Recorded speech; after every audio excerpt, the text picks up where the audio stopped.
12 வருஷம்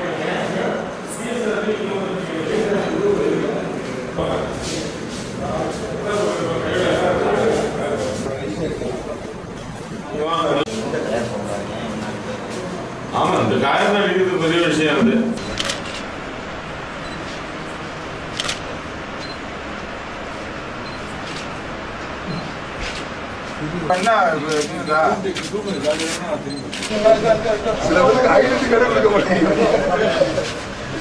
திருச்சி மாவட்டத்தில் வந்துட்டு பல பேர் வந்துட்டு போலியோ வந்துட்டு வழக்கறிஞர்னு சொல்லி அதுக்கு உண்டான அடையாள அட்டைகள்லாம் ரெடி பண்ணிவிட்டு அங்கங்கே ஸ்டேஷனு மற்ற இடங்களில் போய் பஞ்சாயத்து பண்ணிக்கிட்டு கோர்ட்டுக்கு வர ஆளுங்களை நான் பெயில் எடுத்து விட்றேன்னு சொல்லிவிட்டு அதில் ஒரு அமௌண்ட்டை வாங்கிட்டு இவங்க ஒரு வக்கீலை அப்புறமா நியமிச்சுக்கிட்டு இது மாதிரி பண்ணுறதை வந்துட்டு நாங்கள் வன்மையாக கண்டித்து இன்றைக்கி நடந்த திருச்சி மாவட்டத்தில் எங்கள் பாரில் நடந்த பெஞ்ச் அண்ட் பார் மீட்டிங்கில் வந்துட்டு ஹைகோர்ட் ஜஸ்டிஸ் வந்திருந்தாங்க. அவங்ககிட்ட அது முறையிட்டோம், போலி வழக்கறிஞர்லாம் ஒழிக்கணும்ட்டு.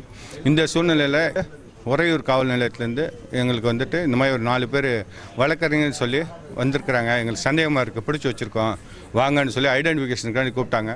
வந்து பார்த்ததில் அவங்க யாரும் வழக்கறிஞர் இல்லை, இன்னொருத்தர் யாரோ ரிப்போர்ட்டர்னு சொல்லியிருந்தாங்க, அவரும் வந்துட்டு இல்லைன்னு சொல்லி மொத்தம் 5 பேரை அரெஸ்ட் பண்ணி வச்சுருந்தாங்க. இவங்க மேலே வந்துட்டு சட்டப்படி நடவடிக்கை எடுக்கணும்னு நாங்கள் இங்கே வந்துட்டு பார் சம்பந்தமாக வந்துட்டு ஐடென்டிஃபை பண்ணி சொல்லிட்டு போயிட்டோம். உரிய நடவடிக்கை எடுப்பாங்கிறத நம்புகிறோம்.